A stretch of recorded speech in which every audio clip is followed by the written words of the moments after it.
come up for you. All right, so some terminology.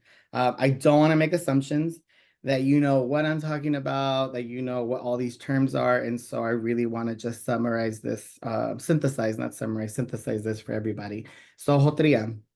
So historically, the term Jotria derives from the colloquial Spanish language term joto, which means sissy, maricon, or as I learned in my undergrad days from my friends on the East Coast, they would say pato, and I was like, oh, I thought that was just a duck. Like that's what it was for me growing up on the West Coast, but it also had reference to sissy and maricon. So it's really referring to gay men in Mexico and in Mexican/Chicanx communities in the US. So historically, the term Jotria came from the prison system in Mexico City. And so they were trying to find a space and a place to put all the folks that they identified as queer and or trans in the prison system. So they put them in cell block J, and they came up with the term Jotor and Joteria. And that's when it became slang and, you know, spread as terminology that folks use in a very offensive and derogatory way. So growing up, for example, like if you said to someone, it is joto or something, that was like a very, very bad slur. Like it wasn't in any kind of jokingly context. It wasn't in any kind of affirming way. It was very, very negative.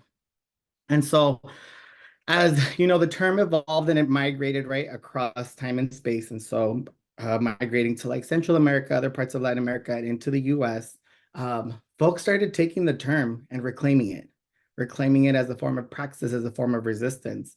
And so an example or a way to define Joteria, starting like specifically in like the early 2000s, leading to today, Joteria can be defined as a politic of social transformation simultaneously rooted in resistance against oppression and Jotec/queer triumph, joy, and healing.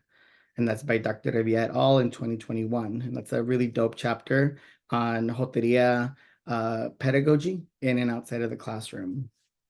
And so when we think about Jotria as pedagogy now, so pedagogy is just in the way that I break things down, like it's just a bougie word for like how we're teaching, how we show up in these spaces to like teach, right? And so when you're thinking about teaching with Jotria or engaging with Jotria as like a way to like learn and teach, the best examples that I found to describe this is a system of knowledge that actively interrogates Eurocentric and heteronormative ideologies while simultaneously resisting the erasure of queer and trans Latinx people. And Alvarez 2014 talks about it, and Gonzalez 2021. So me, I talk a bit about it as well, and as I expand on that and continue to grow with it. And as we keep thinking about terminology, we have Jotria studies. And so what is Jotria studies? Basically, Jotria studies is an interdisciplinary field that centers the knowledge and experiences of Latinx, queer, and trans communities. The term reclaims historically derogatory words of Jotex, Joto, and Jota in ways that purposely decenter the heteronormativity of Latinx experiences. And Cortés and Lizarraga really break this down in such a dope way. And then we get to pláticas, so the work that I love to engage with, pláticas, so our intimate conversations. But pláticas in research, especially in higher ed research, which is the space that I come from, unlike interviews, pláticas engage contributors as knowledge creators that are really essential to the meaning-making process. Pláticas draws on life experiences and provides a potential space for healing. And so this, for example, is considered a plática, and we're creating knowledge and we're creating meaning in this space, right? Which then dives into co-creators. So as part of the contours of plática, so they don't use participants, they don't use I forget the other terms they use, but they stay away from anything that has to do with just a participant where you extract information. Instead, they explain how it's really important to understand the people that we engage with, especially when it comes to research as our co-creators. So use and place of participants to honor the contours of a plática methodology, but also really to humanize research, right? And to provide agency to folks that we are engaging with. So it's not a hierarchy of like, I'm the researcher and you're my participant. It's more so like, I'm here to learn from you, just like you're here to learn from me when we engage in these pláticas. And so then I go to my journey. I think it's super important to understand where I'm coming from, who I am, and my why. And so who am I? So aside from being this really cute little baby over here in the blue, I'm a first-gen academic. And what does that mean? So for me, I'm the first one in my family to graduate from high school. I'm from the Bay Area, born and raised in California, so the San Francisco Bay. Uh, I am a Joto slash queer. I use those terms interchangeably because I do identify as Joto. I do see my queerness showing up in the form of my Joteria resistance, right? Um, and growing up in my household, being the first one to graduate from high school, um, I ended up leaving to go to school to college in New York.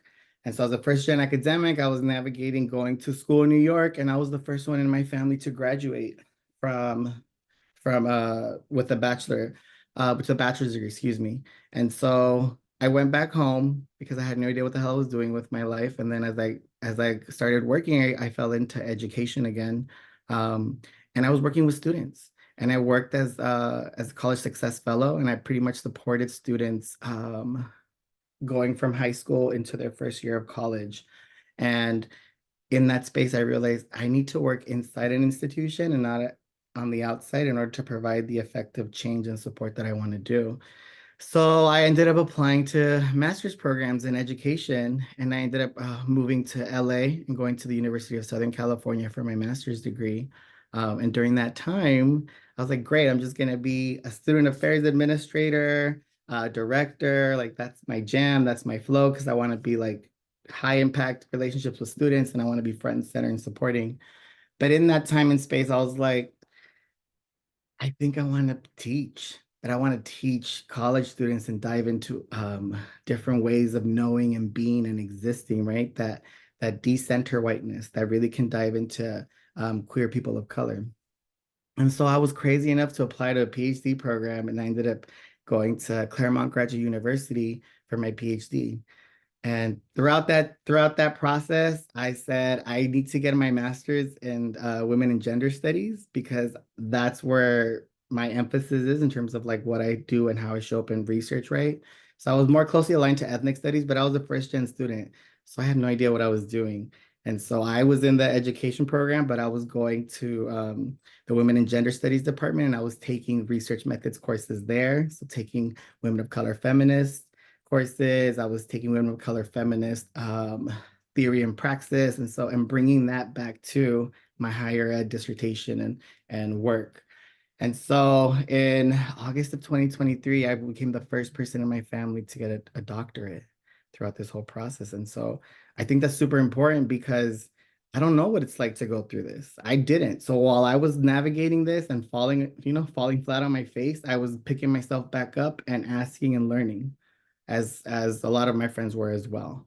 And so that's very important to name because that really impacts how I see academia for what it is and how I understand um, that I'm not meant to be in the space historically and traditionally, right? The way it was structured. I'm Mexican and I also identify as Latinx. I'm a Pisces, and so I'm all about the feelings. And so I always encourage feelings. I always have if we were in person, I would say, oh, I have tissue ready so we can like dive into if we have to cry. Crying is beautiful for the soul. And it's messy, right? But I think it's super important because research is messy. And so, as much as we are socialized and conditioned to believe that research needs to go in these beautiful little boxes, it doesn't work that way, especially when you're thinking about um, BIPOC communities, queer and trans communities, right? And the intersecting layers that exist, right? The multiple oppressions that are existing. It's all about feelings and it's all messy. And so I embrace that and I nurture that. It's who I am, but also when I dive into research and engage with co-creators. I'm neurodivergent, and I had no idea what the hell that meant. And so when I was in my master's program at SC, um, I realized that I started getting really bad insomnia and like I couldn't focus in class. And I was like, what the hell's wrong with me? And so that was the first time that I had access to mental health resources. So like going to psychologist, going to like a counselor in that kind of way to process this. And that's after testing, that's where I found out that I had ADHD. And so I remember the day that I met with the psychologist to process like my results. And she was like, how did you like navigate undergrad?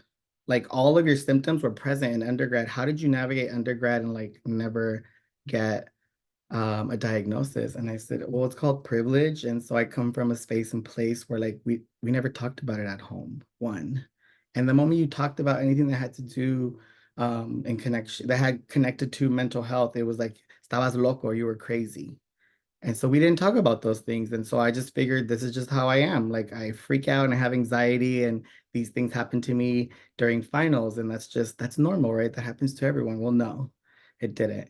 And so I've definitely been on my journey since my master's program, like learning to live and love and embrace being neurodivergent and embracing my ADHD brain. And the best way to describe my brain is, and I'm not calling anybody out. People can feel free to come into the process too. I'm like a web browser with like 40 tabs that are all open and you can never close them because you know there's something important. And you're like, I'm gonna get back to that. I know I'm gonna get back to that. I promise I'm gonna get back to that. But you never do. And so it just sits there and it keeps loading and reloading and reloading. So that's the best way to describe my brain all the time. I'm a feminist at heart. I'm a descendant of powerful mujeres, women, and so it starts with mi madre. My mom is a powerful Scorpio, and she was the matriarch of the family that like held it down, raised by a single mom, learning that like I didn't need a dad around per se to exist and live and do my thing. My cookies, which is my dad's mom, another powerful mujer in my life that like nurtured me and taught me ways of existing in Mexico. And then my grandma, my mom's mom, another powerful mujer. And I just want to say all three of them are Scorpio. So I was raised by a lot of Scorpio powerful mujeres. And so I think um that's where I get a lot of my attitude from, right? A lot of respect, but that's where I get my attitude from for sure.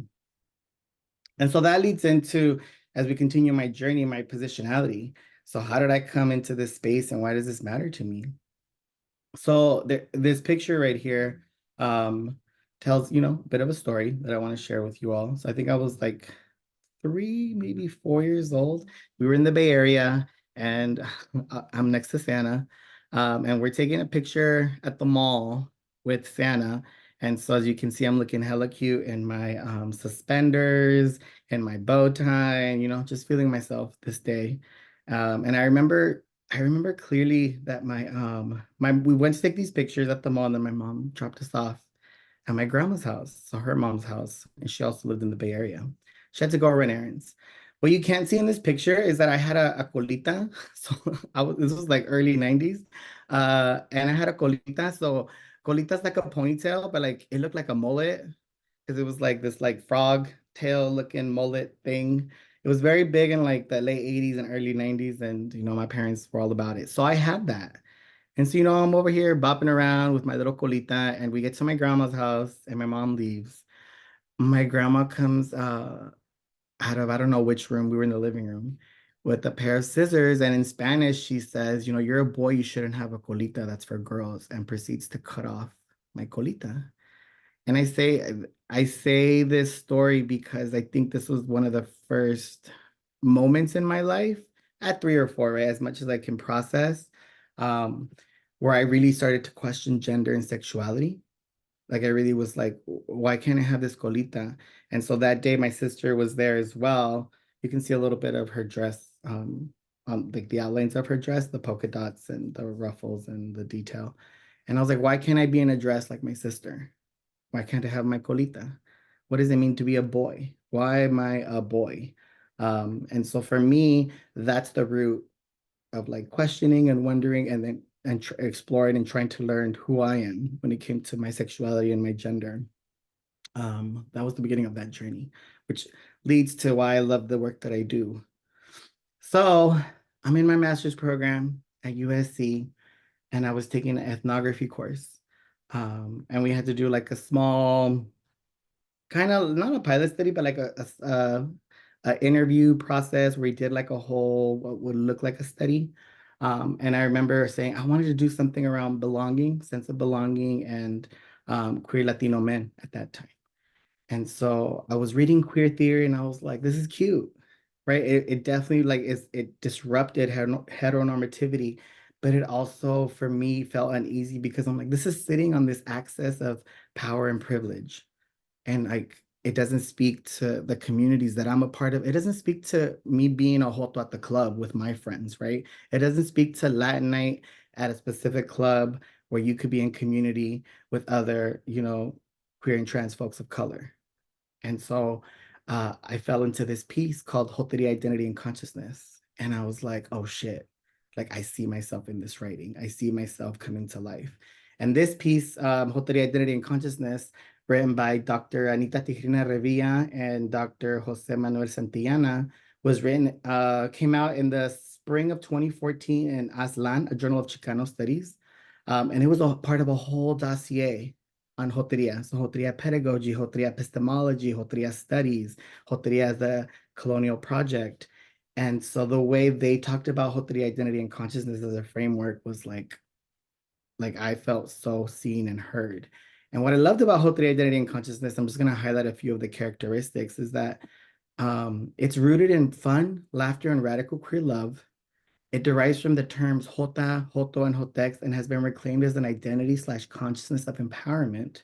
And it's based on queer Latinx AO and Chicanx AO and gender nonconforming realities or lived experiences, which is the work that I wanted to like dive into and explore and be a part of. And so I took that, and during my time at Claremont Graduate University, to set myself up for my dissertation study, I said, I'm going to do a pilot study to learn how to do this process so that it can make more sense. And so I created this pilot study, which I ended up publishing, but it's called Pláticas of Co-Creation. Oh, excuse me, Joteria Identity and Consciousness, Pláticas of Co-Creation with Undergraduate Queer Latinx Students. And basically, the study was conducted in the spring of 2020. And if we can all remember, the spring of 2020 was when the panorama said, hey, what's up? Everyone go home because you can't talk to nobody and you have to exist by yourself and isolated.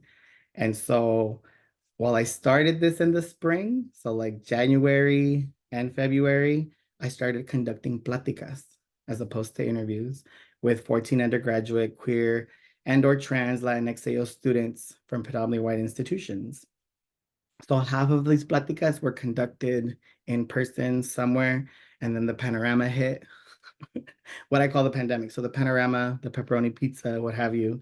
And the other half of these pláticas were conducted through Zoom. And so like it was literally like, oh, I don't know if I'm doing this right, what's going on. But throughout that whole process of having these individual pláticas with these 14 individuals, there was a lot of co-creating that was happening where I was also learning as much as I was like asking questions about their experiences in these places. They were asking me questions, learning about my academic experience and journey and personal experiences and journey.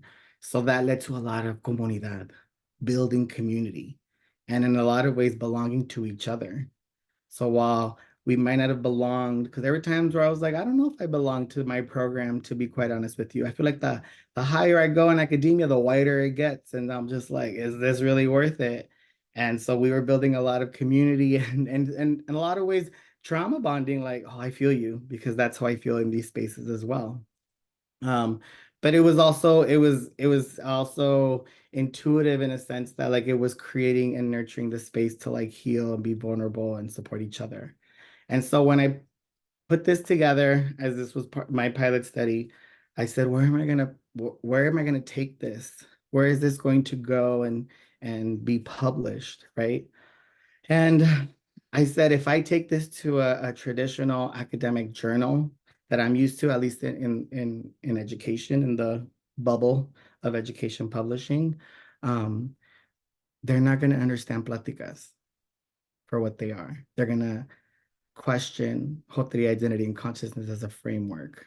They're going to have me justify and have to explain why I did every step instead of just acknowledging as this is the way that we're co-creating. And so um, I reached out to the Samuel DeWitt Proctor Institute at Rutgers University in New Brunswick. I also worked there as a research associate remotely. And so I said, I have my pilot study and I do want to submit somewhere, but I was like, the only thing I'm thinking about is I don't want this to change. I don't want to lose the essence of what this work is. And so I would love to publish this here because one, it's going to be open access, so anyone can read it anywhere. There's no paywall. There's no, you need a membership or a school ID or any of those things. And two, they said, we don't want to change it. We think that the story needs to be told the way it is. What they did say though is they were like, can we commission artwork to accompany this piece? And I said, that would be great. They're like, do you have anyone in mind? And I said, hell yeah, I do. And so I reached out to Julio Salgado, who is an iconic undocu artivist on the West Coast and does a lot of work. It's political. It's a lot of undocu queer artivism, activism, right? And really centering and uplifting undocu queer folks of color and how they navigate spaces, right? And so Julio said, hell yeah, let's do it. And Julio came up with this beautiful imagery, got paid for it the way, you need to pay these artists, right? Because this is their bread and butter. And so we put it together. And so we highlighted the stories of 5 folks for this brief. And so I'm going to quickly just go over like overarching themes that like really, really came up throughout this process. So the first one was really questioning, do I belong? And so students perceive social support on campus, right? So students perceived social support on campus, a feeling or sensation of connectedness and the experiences of mattering or feeling cared about. That's what Strayhorn describes when it comes to sense of belonging. Strayhorn does a lot of work with sense of belonging. And so belonging showed up as a question because while we didn't belong, there was a feeling of not belonging to institutions or programs that we were a part of. And I include myself in this process. We were belonging to each other. So is this like questioning of like, it's not completely yes, it's not completely no. It's kind of like both and. Going back to the questions you asked earlier, Matthew, right, about like, oh, it can exist in this both and. So I can exist and belong with you, but not feel like I can exist and belong to my program. And so it was like, it was really dope because half of these platicas, we were belonging to each other in a virtual space. So we're creating like this new avenue of like, we can belong, but in this other setting. The notion of radical queer love came up.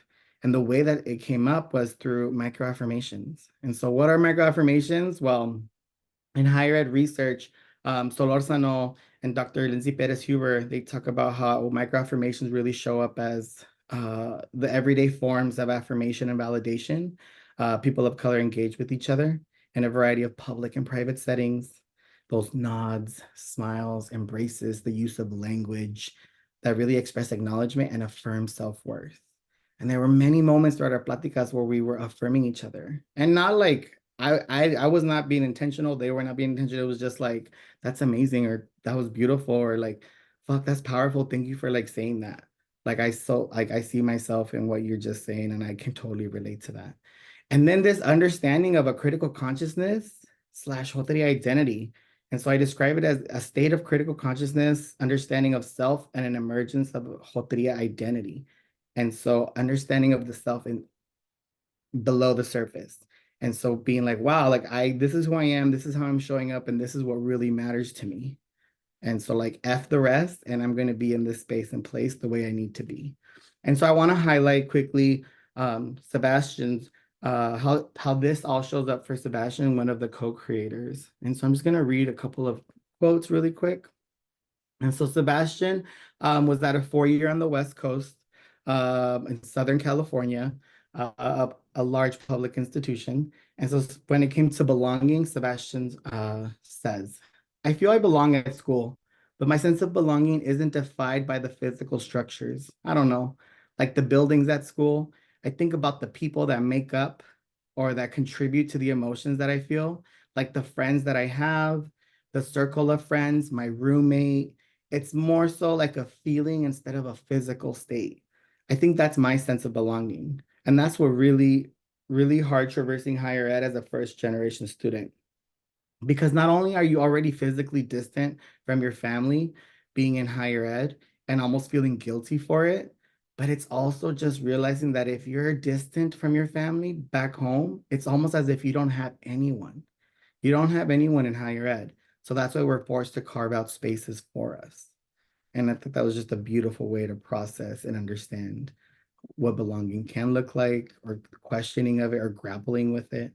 And Sebastian was in their last, I want to say the fourth year at their institution. So they were getting ready to wrap up. And then when it came to radical queer love, Sebastian responded to me and said, I asked the question if there's any feedback for me, if there's anything that I could do better, or anything that I didn't ask that they wanted to like share. And Sebastian replies, I feel no, I think that's it. I don't know. I thought you were really fostering a very comfortable, welcoming plática. It was really, I don't know, I felt validated. I felt heard. And that's what I was hoping to get from this, and I did. And so that, was very nurturing to my heart, because they felt like they could be themselves, and they could be vulnerable and share, and not feel that they had to hold back. And they initially were like, I saw this recruitment flyer, and they were like, I want to go because I want to be able to talk about me and like share these experiences, because all I read about is like white queer shit. That's what they said. It was like awesome. So I felt honored that they were able to like be in community and share. And then when it came to critical consciousness slash Joteri identity, Sebastian explains, I would say I am a product of the matriarchy, product of a single mother household. I identify as queer, gay, Latinx. I'm low income. I'm a scholar from a low income community. My identities are certainly marginalized. My identities, us being here, is a counter narrative.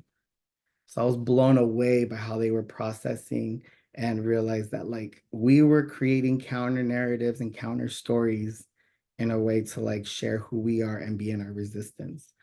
So I thought that was like so powerful. And I was just like, damn, like I don't feel like I was thinking about that at like 2021. Like this is so powerful. So I was just in awe of Sebastian, as I was of everyone, but Sebastian, this story really took me.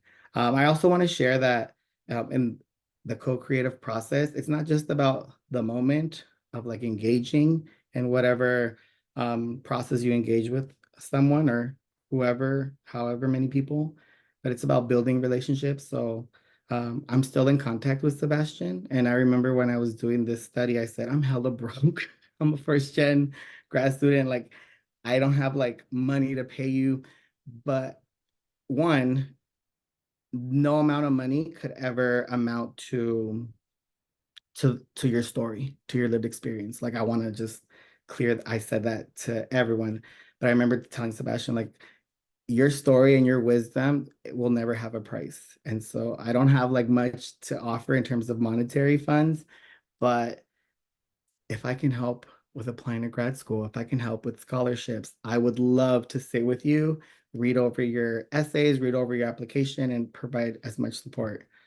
So I'm happy to say that I helped Sebastian apply to a master's program, counter the offer to get more funding, apply to scholarships, and I supported Sebastian applying to PhD programs. So Sebastian is currently a PhD student, and I've just kept in touch, and I just check in. I'm like, how you doing? Are you looking for some money? Because here's a scholarship. And I always just text and say, I'm relentless and hella persistent, but like you might need this someday. So let me know if I can help, and this and that. And so they're right now in the process of putting their proposal together to become a candidate. So hoping it works out. But yeah, so this is just one example of the relationships I've been able to build with my co-creators in this process. And so now I want to open it up and to platicar, right? And so I always start with these three questions that I learned from one of my amazing profas, Dr. Gilda Ochoa. And so I always like to start out with what engaged you about what you heard, what I, like anything that resonated with you, what enraged you, or if enraged is too strong of a word, what made you feel some kind of way about what I was discussing or what I shared, and then what surprised you.